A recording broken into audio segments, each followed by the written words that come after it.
السلام علیکم ورحمۃ اللہ وبرکاتہ۔ محترم بھائیوں، بزرگوں، دوستو، یہ ہمارا اصلاح معاشرہ کا 627واں سبق ہے۔ محترم بزرگوں، آج سے 2 دن پہلے نکاح کے عنوان سے میں نے ایک سبق بھیجا تھا، جس میں میں نے یہ کہا تھا ہمارے حضرت مولانا یونس صاحب رحمۃ اللہ علیہ وہ فرمایا کرتے تھے، انسان کی دینداری اس کے جبے سے، اس کے لباس سے، اس کے ٹوپی سے، اس کے ظاہر سے نہیں پرکھی جاتی۔ اصل جو دینداری ہے وہ آپ کو پتہ چلے گی اس کا نکاح یا اس کے گھر کے نکاح وہ دین اور اسلامی طریقے پر ہو رہے ہیں یا نہیں ہو رہے ہیں۔ اور دوسری بات ہمارے حضرت مولانا نے فرمائی تھی، دوسری چیز میت، کہ اگر میت ہو جاوے تو وہ اسلامی طریقے پر ہو رہی ہے یا نہیں ہو رہی ہے۔ اور میت کے بعد میراث کی جو تقسیم ہے، میت ہو گئی، اس کے فوراً بعد میں گھر کے لوگ بیٹھ گئے اور میراث شریعت اسلامیہ کے مطابق جتنے بھی رشتہ دار ہیں ان میں تقسیم ہو جاتی ہے، تو سمجھ لینا کہ یہ دینداروں کا گھرانہ ہے۔ اب میں نے 2 دن پہلے یہ بات بولا سبق میں، تو باندرا ممبئی سے ہماری ایک بہن جو ماشاءاللہ نو مسلمہ ہیں اور ہائر کوالیفائیڈ ہے، ہمارے اصلاح معاشرہ کے سبق بہت اہتمام سے سنتی ہے اور ہر سبق پر مجھے کچھ نہ کچھ فیڈ بیک بھی دیتی ہے، جس کے اندر ان کو اگر کچھ اشکال ہے یا کچھ کوشچن ہے۔ یہ سبق سننے کے بعد ہماری اسی بہن نے اس نے کہا کہ مولانا صاحب آپ نے پہلا جو پارٹ ہے حضرت مولانا یونس صاحب رحمۃ اللہ علیہ کے جملے کا کہ دینداری کو اگر پرکھنا ہے تو نکاح دیکھو، نکاح اگر دین کے مطابق ہے تو سمجھ لینا کہ یہ واقعی میں بھی دیندار لوگ ہیں۔ اور دوسری جو آپ نے بات فرمائی کہ میت اور میراث کی تقسیم، آپ نے اس کے اوپر روشنی نہیں ڈالی۔ یہ سیکنڈ پارٹ کو بھی اگر آپ لے لیں گے تو تھوڑی سی ہم جیسے لوگوں کی رہبری ہو جائیں گی، گائیڈ لائن ہو جائیں گا۔ ہماری اسی بہن کے ریکوائرمنٹ کے اوپر یہ جو آدھا پارٹ ہے، میں بہتر سمجھتا ہوں کہ اس کی بھی تھوڑی سی تشریح کر دوں، وضاحت کر دوں، تاکہ بہت سارے لوگ جن کے مائنڈ میں یہ بات ہوں گی کہ ارے واقعی میں بھی یار یہ جو پہلا حصہ تھا مولانا نے اس پہ تو 15 منٹ کا بیان دے دیے، بات کا جو حصہ ہے میت اور میراث کی تقسیم، اس کو آپ نے ادھورا چھوڑ دیا۔ انشاءاللہ میں اس کو ادھورا نہیں چھوڑوں گا۔ آج جمعہ کا مبارک دن ہے، ہمارے بیان کرنے والے جو خطیب ہے، علماء حضرات ہے، ان کو بھی ایک ٹاپک مل جائے گا، اور بہتر ہوگا کہ آج اگر وہ اسی ٹاپک کو لے، چونکہ میت اور میراث کی تقسیم یہ بھی امت مسلمہ کا ایک سلگتا ہوا مسئلہ ہے۔ محترم بزرگوں، میت اگر کسی کے گھر میں ہو جاوے، ہماری شریعت اسلامیہ اس بات کا حکم دیتی ہے کہ چلا پکار کر کے رونا اور پورے محلے میں شور مچانا اور اس طریقے سے واویلا کرنا یہ مسلمانوں کا طریقہ نہیں ہے، یہ کفار اور مشرکین کا طریقہ ہے، جو اللہ کے نبی صلی اللہ علیہ وسلم کے زمانے میں وہ مکہ مکرمہ کے اندر کیا کرتے تھے۔ اسی لیے اسلامی شریعت میں آپ دیکھیں گے تو اللہ کے پیارے حبیب صلی اللہ علیہ وسلم نے اس طرح سے چلا پکار کر کے رونے سے منع فرمایا۔ ایک تو رونا ہوتا ہے وہ نیچرل ہوتا ہے، آٹومیٹیکلی آپ کی آنکھوں سے آنسو بہتے ہیں۔ بعض اوقات ایسا ہوتا ہے کہ اس کے ساتھ میں ہچکیاں نکلتی ہے، وہ قدرتی ہے، وہ ہچکیوں کا نکلنا، آنکھوں سے آنسو کا بہنا۔ لیکن جان بوجھ کر جو واویلا مچانا ہے، جیسے کہ عموماً عورتیں اپنے زبان سے ایک ہنگامہ کھڑے کر دیتی ہے، اس مرنے والے کا نام لے کر، بیٹی ہے تو وہ باپ کا نام لے کر کہ ہمارا باپ وہ ایسا تھا، اس نے ہمارے لیے ایسا کیا تھا، اس نے ہمارے لیے ویسا کیا تھا، میرے ابا کو تو روزانہ صبح صبح فجر کی نماز میں اٹھنے کی عادت تھی، میرے ابا تو صبح صبح روزانہ چائے پیتے تھے نا، ابا کو چائے کے ساتھ میں کھاری بہت پسند تھی. اس طرح سے چلا پکار کرنا، اس کو بولتے واویلا مچانا. پھر گھر کی دوسری عورتیں، بیوی رو رہی ہے، ماں رو رہی ہے، میرا بیٹا تو ایسا تھا نا، میرا بیٹا تو ویسا تھا نا، یہ اسلامی شریعت میں حرام ہے. آپ کی دینداری ایسے وقت میں پرکھی جائیں گی کہ آپ کے گھر کی جو مستورات ہے آپ نے ان کو کتنا دین سکھایا ہے.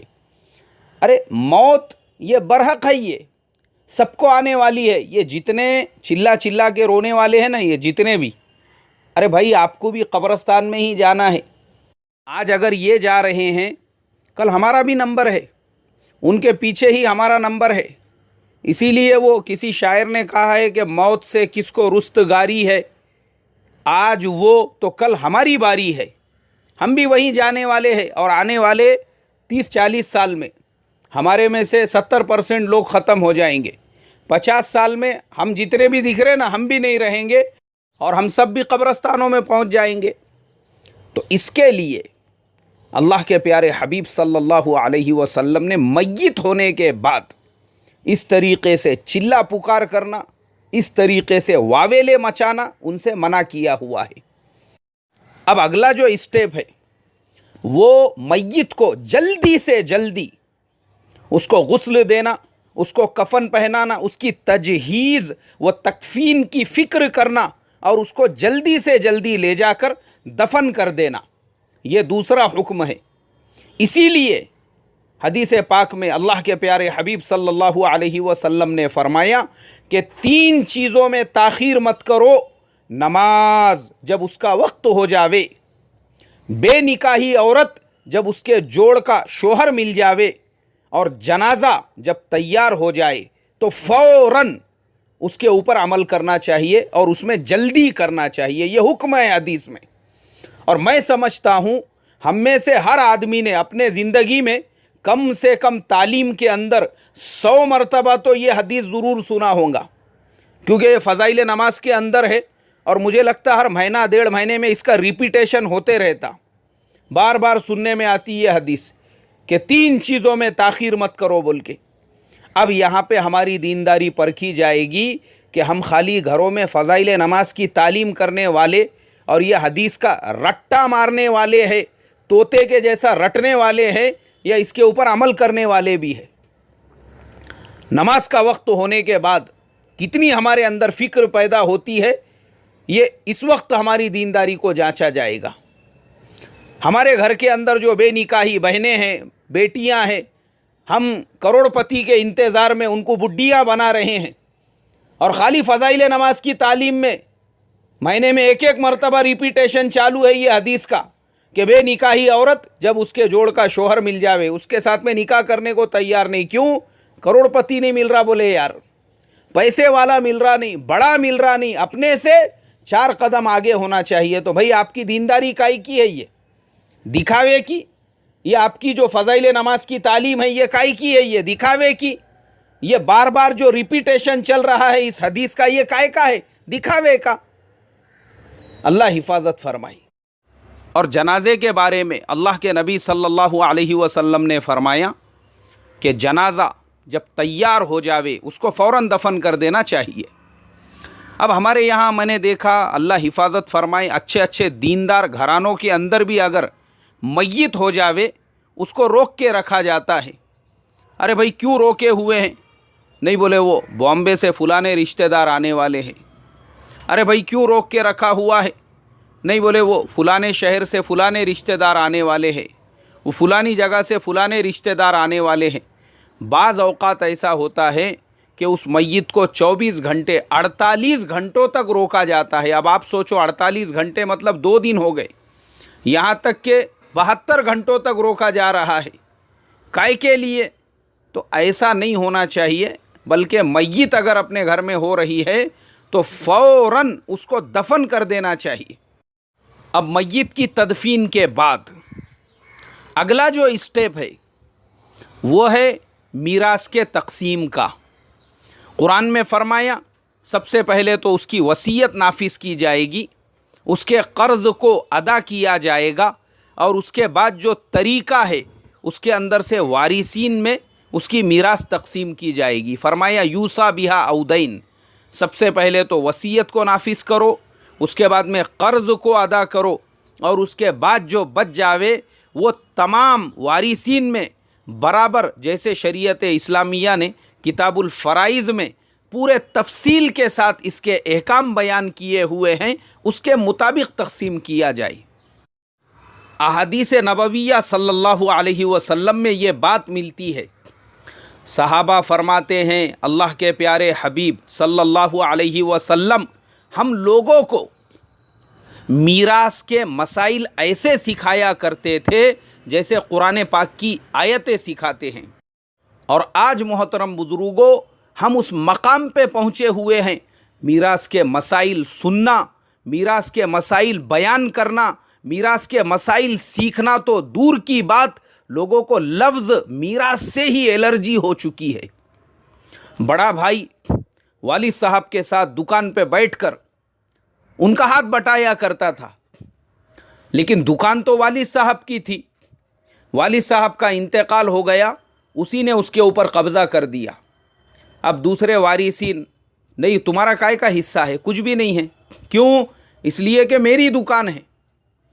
کوئی بھائی کسی کاروبار کے اندر تھا، اس نے اس پہ قبضہ کر لیا۔ اب بھائیوں نے سارے کاروبار پر، والد کی پراپرٹی پر، ان کے مال پر، ان کی دولت پہ قبضہ کر لیے، اور وہ بیچاری بہنیں جو تھی وہ منہ تکتی ہوئی رہ گئی۔ بہنوں نے کہا ہمارا حصہ، تمہارا کائے کا حصہ؟ تمہاری شادیاں کر کے دے دیے تھے، اب تمہارا کوئی حصہ نہیں بنتا۔ ارے میرے بھائی، شادی جو باپ نے کر کے دیا تھا، اور باپ نے اپنی طرف سے بہنوں کو شادی کے اندر جو جہیز دے دیا، جو سونے کے زیورات دے دیے، وہ ان بہنوں کے لیے ہبہ ہے، ہبہ، وہ میراث کا مال نہیں ہے۔ اور اس مال کو جو بہنوں کو دے دیا گیا ہے، اس کو وراثت کے حساب کتاب کے ساتھ میں نہیں جوڑا جائے گا۔ والد صاحب نے اپنی زندگی میں اپنی بیٹیوں کو جو کچھ بھی دے دیا تھا، وہ والد صاحب کی طرف سے بیٹیوں کے لیے ہدیہ ہے، تحفہ ہے، اور وہ ہبہ کا مال ہے۔ لیکن محترم بزرگوں، آج ہمارے سماج کے اندر غربت کی، فاقہ کشی کی، افلاس کی ایک سب سے بڑی وجہ وہ یہ بھی ہے کہ وراثت کی تقسیم وہ صحیح ڈھنگ سے نہیں ہو رہی ہے۔ اسی لیے میں ہماری تمام بہنوں کو، اور خاص طور پہ باندرا کی وہ بہن جنہوں نے یہ سوال کھڑا کیا تھا، ان کو بھی یہ بتانا چاہتا ہوں، چونکہ وہ بیچاری اپنا ماحول چھوڑ کر مسلمان بنی ہے، اسلام میں آئی ہے، تو ان کو یہ فیل نہیں ہونا چاہیے کہ مسلمان عورتوں کے اوپر اتنا ظلم و ستم کرتے ہیں۔ بلکہ میں آپ کو بتا دوں کہ اسلام وہ مذہب ہے جس نے عورتوں کو پورا پورا حق دیا ہے۔ عورتوں کو حق سے اگر کسی نے محروم کیا ہے، وہ مسلمانوں نے کیا ہے، اسلام نے نہیں کیا ہے۔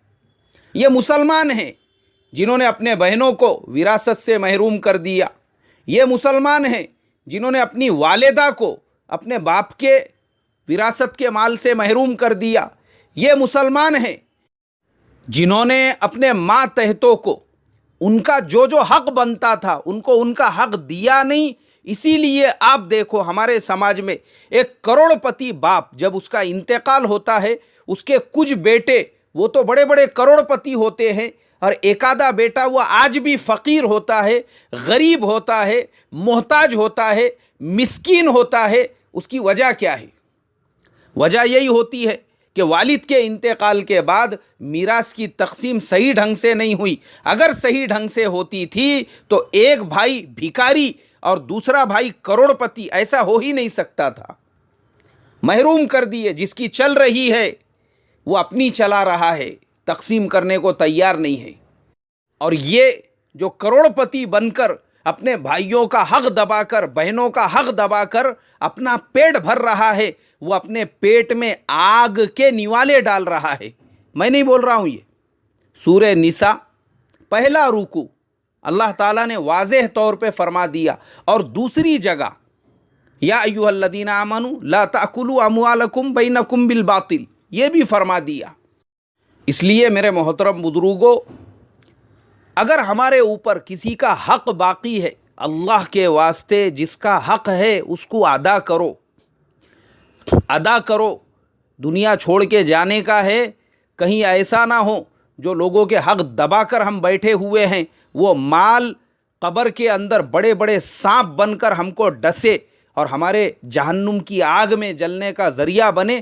اللہ میری تمہاری حفاظت فرمائے. جمعہ کا مبارک دن ہے، سورہ کہف کی تلاوت ضرور کرے. اور بھائی میں 3 دن اللہ کے راستے میں جا رہا ہوں، اس لیے کوشش کروں گا، ہو سکا تو سبق بھیجوں گا، اور نہیں تو پھر آپ انتظار کرنا. السلام علیکم ورحمۃ اللہ وبرکاتہ.